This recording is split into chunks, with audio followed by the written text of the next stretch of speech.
మా latest videos కోసం మా ఈ తెలుగు న్యూస్ ఛానల్ సబ్స్క్రైబ్ చేసి గంట సింబల్ యాక్టివేట్ చేసుకోండి. గురువారం చాలా మంచి రోజు.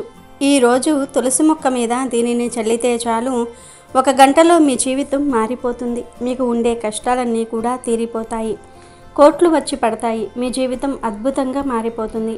ఎనలేని సంపదలు మీ సొంతమవుతాయి. లక్ష్మీదేవి అనుగ్రహం లభిస్తుంది. మీ సమస్యలన్నీ కూడా పోతాయి. సర్వ కష్టాలు పోతాయి. విపరీత ధనలాభం కలుగుతుంది. ధన సమస్యలన్నీ కూడా పోతాయి. ఎందుకంటే తులసి చెట్టుకు అంతటి శక్తి ఉంది. తులసి చెట్టు ధన సమస్యలను తొలగించేస్తుంది. ధనాన్ని ఆకర్షిస్తుంది. మనల్ని ధనవంతులుగా మారుస్తుంది. అందుకే అందరూ ఇంటి దగ్గర తప్పనిసరిగా ఒక తులసి మొక్కను పెంచుకోవాలి. తులసి చెట్టులో లక్ష్మీదేవి నివాసం ఉంటుంది. తులసి లేని ఇంటికి లక్ష్మి రాదు. తులసిని ఇంటి ముందు పెంచుకోవటం వలన ఎటువంటి చెడు శక్తులు ఇంట్లోకి రావు. ఇంట్లో వారికి అనారోగ్య సమస్యలు రావు.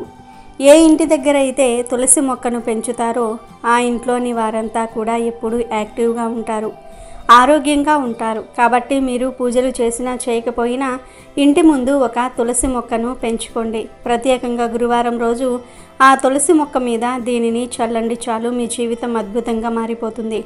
గంటలో మీకు ఉండే కష్టాలు బాధలన్నీ కూడా పోతాయని సిద్ధశాస్త్రం చెప్తుంది.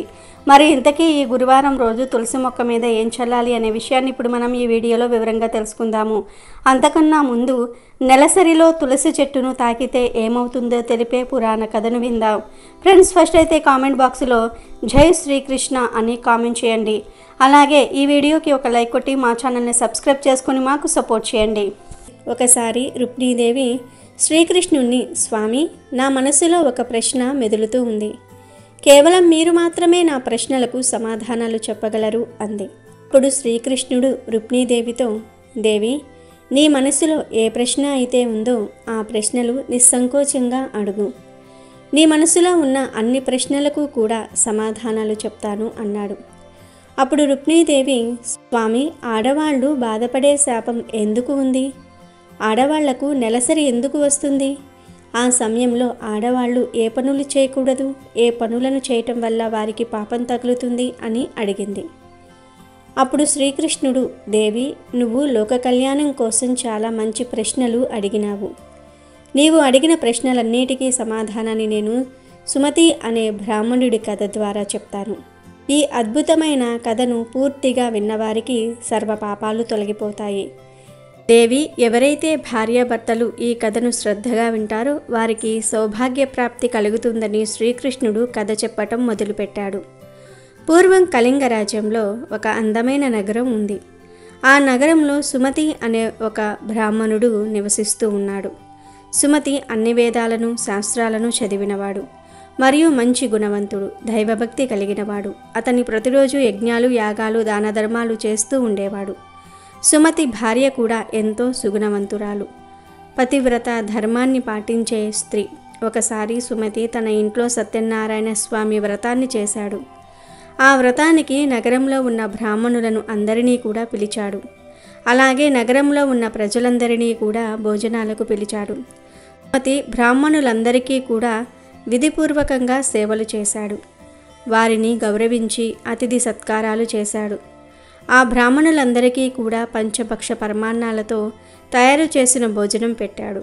భోజనాలు పూర్తయిన కొంచెం సేపు తర్వాత ఆ బ్రాహ్మణులందరూ అక్కడి నుంచి వెళ్ళిపోయారు. ఆ తర్వాత ఆకలితో ఉన్న పేదవారందరికీ కూడా భోజనాలు పెట్టాడు సుమతి. ఇలా తన వ్రతాన్ని విజయవంతంగా పూర్తి చేసి తర్వాత తన గుమ్మంలోనికి అడుగుపెట్టాడు. ఆ గుమ్మం ముందు ఒక కుక్క, ఎద్దు మాట్లాడుకుంటూ ఉన్నాయి. ఆ కుక్క, ఎద్దు మాట్లాడుకునే మాటలన్నిటినీ కూడా విన్న బ్రాహ్మణుడు ఆశ్చర్యపోయాడు. ఎందుకంటే ఆ కుక్క, ఆ ఎద్దు ఎవరో కాదు, అవి గత జన్మలో సుమతి యొక్క తల్లిదండ్రులు. సుమతి తల్లిదండ్రులు పూర్వజన్మలో చేసిన పాపాల వల్ల ఈ జన్మలో కుక్క మరియు ఎద్దులుగా జన్మించారు. ఇదంతా అక్కడి నుంచి గమనిస్తున్న సుమతి, వీళ్ళు ఏ పాపం చేయటం వల్ల ఇలా కుక్క మరియు ఎద్దుగా జన్మించారు? అప్పుడు వీరిని ఉద్ధరించడానికి నేనేం చేయాలి అని ఆలోచిస్తూ రాత్రంతా కూడా నిద్ర కూడా పట్టలేదు. అతను రాత్రంతా ఆలోచించి చివరికి తను ఇలా అనుకున్నాడు, నా ఈ సమస్యకు పరిష్కారం తెలియజేయాలంటే రేపు నా గురువుగారి దగ్గరకు వెళ్లాల్సిందే అనుకున్నాడు. మరుసటి రోజు తెల్లవారుగానే సుమతి తన గురువు దగ్గరికి వెళ్ళాడు. సుమతిని చూసిన గురువు, ఏమిటి శిష్య ఇలా వచ్చావు అని అడిగాడు. అప్పుడు సుమతి, గురువుగారు, నేను చాలా బాధలో ఉన్నాను, నన్ను ఈ బాధలో నుంచి మీరే బయటకు పడవేయాలి అని అన్నాడు. అప్పుడు ఆ గురువు, శిష్య, నీకు ఎలాంటి సమస్య ఉన్నా నేను తీర్చే ప్రయత్నం చేస్తాను, నీ సమస్య ఏమిటో నాకు చెప్పు అన్నాడు. అప్పుడు సుమతి, గురువుగారు, నిన్న నేను మా ఇంట్లో సత్యనారాయణ వ్రతం చేశాను. అనేక మంది బ్రాహ్మణులను పిలిచి అతిథి సత్కారాలు చేశాను. ఆకలితో ఉన్న వారికి భోజనాలు పెట్టాను. భక్తిపూర్వకంగా భగవంతుడికి పూజలు చేశాను. అప్పుడు మా ఇంటి గుమ్మం దగ్గర ఒక ఎద్దును ఒక కుక్కను చూశాను. ఆ రెండు మా ఇంటి ద్వారం దగ్గర ఇలా మాట్లాడుకుంటున్నాయి. ఆ కుక్క ఆ ఎద్దుతో, స్వామి, ఈరోజు ఒక సంఘటన జరిగింది. మన కుమారుడు ఇంట్లో బ్రాహ్మణుల కోసం తయారు చేసిన పాలకుండలో ఒక పాము విషాన్ని కక్కింది. ఆ పాలతోనే భోజనం తయారు చేస్తారు. ఆ భోజనాన్ని ఎవరైతే తింటారో వాళ్ళందరూ కూడా చనిపోతారు. అందుకే నేను ఆ కుండలోని పాలను తాగేశాను. ఆ పాలు తాగుతున్న సమయంలో మన కోడలు నన్ను చూసింది. దాంతో ఆమె నన్ను ఒక కర్రతో బాగా కొట్టింది. నాకు శరీరంలోని భాగాలన్నీ కూడా నొప్పిగా ఉన్నాయి. అందువల్ల నేను ఏమీ చేయలేక అక్కడి నుంచి వచ్చి వేశాను అని చెప్పింది. ఆ మాటలు విన్న ఎద్దు చాలా బాధపడింది. అలాగే ఎద్దు తన వృత్తాంతం చెప్పటం మొదలుపెట్టింది. నేను పూర్వజన్మలో ఈ సుమతికి తండ్రిని. సుమతి వచ్చిన వారందరికీ భోజనం పెట్టి పంపించాడు. కానీ కనీసం నాకు గడ్డిని కూడా వేయలేదు. అందువల్ల నేను చాలా దుఃఖంలో ఉన్నానని మాట్లాడుకుంటుంటే నేను విన్నాను. ఆ మాటలు నాకు ఎంతో బాధను కలిగిస్తూ ఉన్నాయి. గురువుగారు, నేను ఎప్పుడు ఎటువంటి పాపాలు చేయలేదు. ఎన్నో ధర్మ కార్యాలను చేశాను. నా తల్లిదండ్రులు ఎందుకు ఇన్ని కష్టాలు అనుభవించాల్సి వచ్చింది? ఆ విషయాలు తెలుసుకోవాలని నేను మీ దగ్గరికి వచ్చాను. దయచేసి మీరు మీ యోగ దృష్టితో లేదా మీ యోగ శక్తితో దీనికి కారణం తెలుసుకుని చెప్పండి. అలాగే నా తల్లిదండ్రులకు ముక్తి పొందాలంటే నేనేం చేయాలో చెప్పండి అన్నాడు. అప్పుడు ఆ గురువు జ్ఞాన ముద్రలో కూర్చుని యోగ మార్గంతో వారి పాపకర్మలను చూశాడు. కొంత సమయానికి ఆ గురువుగారు యోగ మార్గం నుంచి తేలుకొని, శిష్య, నీ తల్లిదండ్రులు పూర్వజన్మలో ఎంతో పెద్ద పాపాన్ని చేశారు. ఆ పాపాల కారణంగానే ఇటువంటి దుస్థితిని అనుభవించవలసి వస్తుంది అన్నాడు. ఆ మాటలు విన్న సుమతి, గురువుగారు, ఆ పాపమేమిటో నాకు వివరంగా చెప్పండి అన్నాడు. అప్పుడు ఆ గురువుగారు, శిష్య, ఎద్దు రూపంలో ఉన్న మీ తండ్రి ఏకాదశి వ్రతం చేశాడు. కానీ ఆయన ఆ రోజు భోజనం కూడా చేశాడు. ఆయన ఆ రోజు ఎటువంటి దాన ధర్మాలు చేయలేదు. తన పితృదేవతలకు శ్రాద్ధ కర్మలను కూడా విధిపూర్వకంగా నిర్వహించలేదు. నీ తండ్రి పూర్వజన్మలో బహిష్ట సమయంలో నీ తల్లితో సంభోగించాడు. ఆ పాపం కారణంగానే ఈ జన్మలో నీ తండ్రికి ఎద్దు జన్మ లభించింది. ఇప్పుడు నీ తల్లి గురించి చెప్తాను విను. నీ తల్లి నెలసరి సమయంలో భోజనాన్ని వండింది. బహిష్ట సమయంలో ఉండగా భగవంతుడికి పూజలు చేసింది. తులసి మాతకు నీటిని పోసింది. ఆ సమయంలో కూడా వంట సామాన్లు తాకింది. ధనాగారాన్ని తాకింది. నెలసరి సమయంలో విడిగా కూర్చోలేదు. ఇంట్లో ఉన్న వస్తువులన్నీ కూడా తాకింది. భగవంతుడికి నైవేద్యాన్ని పెట్టింది. ఆ కారణంగానే ఆమెకు మహాపాపం తగిలింది. నెలసరి సమయంలో మహిళలు 3 రోజులు అపవిత్రంగా ఉంటారు. ఆ సమయంలో మహిళలు పూజలు లాంటి కార్యక్రమాలు చేయకూడదు. మహిళలు ఆ 3 రోజుల పాటు తమ తలను కూడా అంటుకోకూడదు. అలా చేస్తే భర్త యొక్క ఆయుష్ తగ్గిపోతుంది. మహిళలు అలాంటి సమయంలో ఉండగా మొక్కలను మరియు వృక్షాలను తాకకూడదు. ఆ సమయంలో మహిళలతో ఎటువంటి సంబంధం పెట్టుకోకూడదు. ఒకవేళ సంబంధం పెట్టుకుంటే వారికి బ్రహ్మహత్య చేసిన పాపం అంటుకుంటుంది. ఆ సమయంలో మహిళలు ధరించిన వస్త్రాలను ఎవరైతే తాకుతారో వారికి కూడా పాపం అంటుకుంటుంది. స్త్రీలు 4వ రోజు స్నానం చేసిన తర్వాతే పవిత్రమవుతారు. ఈ కారణం వల్లే మీ తల్లికి కుక్క జన్మ లభించిందని చెప్పాడు. అప్పుడు సుమతి, గురువుగారు, ఈ సమస్యకు నాకు పరిష్కారం చెప్పండి అన్నాడు. నువ్వు ఏదైనా ఒక అమావాస్య నాడు నీ తల్లిదండ్రుల కోసం పిండ ప్రదానం చెయ్యి, దానాలు చెయ్యి, ఆవుకు సేవ చెయ్యి, నీ తల్లిదండ్రులకు ముక్తి కలగాలని ప్రార్థన చెయ్యి. అలాగే భాద్రపద శుక్ల పంచమి నాడు రిషి పంచమి వ్రతాన్ని చెయ్యి. ఆ వ్రతం చాలా మహత్యమైనది. ఈ రిషి పంచమి వ్రతాన్ని చేస్తే అంటు ముట్టు వలన వచ్చే దోషాలన్నీ కూడా పోతాయి. నీ తల్లిదండ్రులకు మంచి జరుగుతుంది అని చెప్తాడు. తన గురువుగారు చెప్పినట్లే చేస్తాడు సుమతి. దాంతో కుక్క ఎద్దు రూపాలలో ఉన్న ఆయన తల్లిదండ్రులు తమ దేహాలను వదిలి పుణ్యలోకాలకు తరలిపోతారు.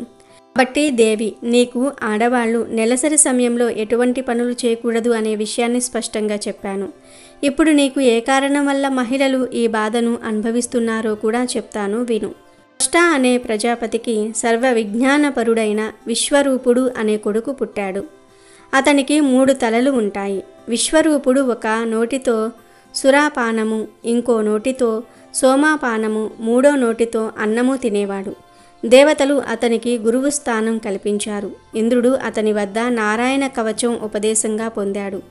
అయితే విశ్వరూపుడు రాక్షసులకు కూడా యజ్ఞభాగం కల్పిస్తున్నాడని తెలిసి ఇంద్రుడు అతని తలలు ఖండించాడు. గురుస్థానంలో ఉన్న విశ్వరూపుడిని, పైగా నారాయణ కవచం ఉపదేశించిన సర్వశ్రేష్ఠుణ్ణి చంపి ఇంద్రుడు బ్రహ్మహత్యా దోషము మూటకట్టుకున్నాడు. ఆ హత్యా దోషాన్ని ఒక 7 భరించగలిగాడు. తర్వాత ఇక ఆ దోషాన్ని భరించలేక ఇంద్రుడు ఆ దోషాన్ని 4 భాగాలుగా చేసి భూమికి, నీటికి, చెట్లకు, స్త్రీలకు పంచుతాడు. మొదటిగా ఆ దోషాన్ని తొలగించుకోవడానికి ఇంద్రుడు భూమికి ఒక వరమిస్తాడు. ఎంత గొయ్యి తవ్వినా సరే అది తిరిగి యథారూపం సంతరించుకునేటట్లు వరమిచ్చి ప్రతిగా బ్రహ్మహత్య పాపాన్ని ఒక వంతు భూమికి ఇస్తాడు. తర్వాత నీటికి ఇంకొక భాగం ఇచ్చి ప్రతిగా ఎన్ని కల్మషాలు చేరి అపవిత్రమైనా సరే తిరిగి నీరు పవిత్రంగా మారేలాగా వరమిస్తాడు. చెట్లకు కూడా ఒక వరం ఇస్తాడు. ఎన్నిసార్లు కొట్టివేసినా తిరిగి చిగురించేలాగా వరం ఇస్తాడు. ప్రతిగా ఇంకొక వంతు పాపాన్ని చెట్లకు ఇస్తాడు. ఇక మహిళలకు కామసుఖాలతో పాటు సంతానం కలుగునట్లుగా వరమిచ్చి ఇంకొక వంతు పాపాన్ని స్త్రీలకు పంచి ఇస్తాడు. అలా ఇంద్రుడు ఆ బ్రహ్మహత్య దోషం నుంచి విముక్తి పొందుతాడు. అలా ఇంద్రుడి బ్రహ్మహత్య దోషం చేత కలిగిన పాపాన్ని పంచుకోవటం వలన మహిళలకు నెలసరి దోషం వస్తుంది. ఇంద్రుడు పంచిన బ్రహ్మహత్య పాపం కారణంగానే మహిళలకు బహిష్ట అనేది వస్తుంది, అనగా డేట్ అనేది వస్తుంది. ఎవరైతే పురుషులు ఆ సమయంలో మహిళలను తాకుతారో, అంటే వారితో సంభోగం చేస్తారో, వారికి కూడా ఆ బ్రహ్మహత్య పాపం తగులుతుంది. అందుకే నెలసరి సమయంలో భార్యాభర్తలు కలవకూడదని ఈ కథ ద్వారా శ్రీకృష్ణుడు రుక్మిణీదేవి అడిగిన ప్రశ్నలకు సమాధానం చెప్తాడు. ఇక వీడియోలోకి వస్తే, పురాణాల ప్రకారం తులసి చెట్టును లక్ష్మీదేవి స్వరూపంగా భావిస్తారు. అందుకే శ్రీ మహావిష్ణువుకు తులసిని సమర్పిస్తారు. మనం తులసి మొక్క అంటేనే అతి పవిత్రంగా భావిస్తాము. ఎందుకంటే తులసి మొక్క రోజులో 22 గంటల పాటు ఆక్సిజన్ను విడిచిపెడుతుందని పరిశోధనల ద్వారా తేలింది. అందుకే తులసిని ప్రతిరోజు పూజించమని పెద్దలు చెప్పారు. మన పూర్వీకులు దేనినైనా పూజించమన్నారు అంటే అందులో ఆధ్యాత్మిక, ఆరోగ్య, వైజ్ఞానిక కారణాలు తప్పకుండా ఉంటాయి. సాధారణంగా అన్ని మొక్కలు, చెట్లు ఉదయం మొత్తం కార్బన్ డైఆక్సైడ్ పీల్చుకుని ఆక్సిజన్ను వదులుతాయి. రాత్రి సమయంలో ఉదయం తాము పీల్చుకున్న కార్బన్ డైఆక్సైడ్ మొత్తాన్ని పర్యావరణంలోనికి విడిచిపెడతాయి. కానీ తులసి మాత్రం రోజులో 22 గంటల పాటు ఆక్సిజన్ను విడిచిపెడుతుందని పరిశోధనలో తేలింది. వృక్షజాతిలో మరే మొక్కకి ఇంతటి ప్రత్యేకత లేదు. తులసి ఔషధగని. తులసిలో ప్రతి భాగం ఆయుర్వేద చికిత్సలో వాడుతారు.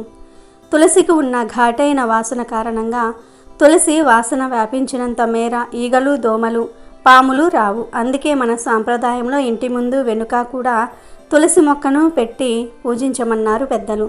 తులసి ఎంత గొప్పదంటే, తులసి వనంలో పెట్టిన శవం తొందరగా చెడిపోదని మన ఆయుర్వేద గ్రంథాలు చెప్పాయి. తులసి చెట్టు కాలుష్య ప్రభావాన్ని తగ్గిస్తుంది. రోజురోజుకు పెరిగిపోతున్న ఈ కాలుష్య జీవనంలో కనీసం మనిషికి ఒక తులసి మొక్కనైనా పెంచుకోవాలి. గుడిలో మనకు ఇచ్చే తీర్థంలో తులసి ఆకులను ఉపయోగిస్తారు. దానికి కారణం ఏమిటి అంటే అందరూ ఆరోగ్యంగా ఉండాలని. అలా గుడిలో మనకు ఇచ్చే తీర్థంలో తులసి ఆకులను ఉపయోగిస్తూ ఉంటారు. తులసి చెట్టు ఇంత పవిత్రమైనది గనుకనే తులసి చెట్టును ఇలాంటి దగ్గర పెంచుకోమని మన ఋషులు, మహర్షులు చెప్పారు. అయితే ప్రత్యేకంగా గురువారం రోజు ఇంటి దగ్గర ఉండే తులసి మొక్క మీద ఒక ప్రత్యేకమైన పదార్థాన్ని చల్లితే చాలు, 1 గంటలో మీ జీవితం మారిపోతుంది. లక్ష్మీదేవి అనుగ్రహం కలుగుతుంది. ధన సంపాదన పెరుగుతుందని శాస్త్రాలు చెప్తూ ఉన్నాయి. ఏమీ లేదు, గురువారం రోజు చక్కగా ఉదయం లేదా సాయంత్రం సంధ్యా సమయంలో 6:15 నుండి 7:30 మధ్యలో చక్కగా ఒక గ్లాసును తీసుకోండి. తీసుకుని దానిలో కొంచెం గోపంచకం వేయండి. అంటే ఒక 5 స్పూన్ల గోపంచకం వేయండి. గోపంచకం బయట షాపుల్లో దొరుకుతుంది. లేదా మీ ఇంటి దగ్గరలో ఎక్కడైనా సరే గోవుల్ని పెంచితే ఆ గోవు దగ్గరకు వెళ్ళి 5 స్పూన్ల గోమూత్రాన్ని తెచ్చుకొని దానిని ఈ పరిహారానికి వాడుకోవచ్చు. ఎందుకంటే గోపంచకం అనేది శ్రేష్టమైనది. ఈ గోపంచకానికి మన కష్టాలను తొలగించే శక్తులు ఉంటాయి కనుక గోపంచకం తీసుకొని దానిలో చిటికెడు కుంకుమను కలపండి. అలాగే ఒక 1 స్పూన్ ధనియాలు తీసుకొని వాటిని పొడి చేసేసి ఈ పంచకంలో కలిపేయండి. ఎందుకంటే ధనియాలు చాలా గొప్పవి. ధనియాలతో ఎటువంటి పరిహారాలు చేసినా 100కు 100% ఫలితాలు వస్తాయి.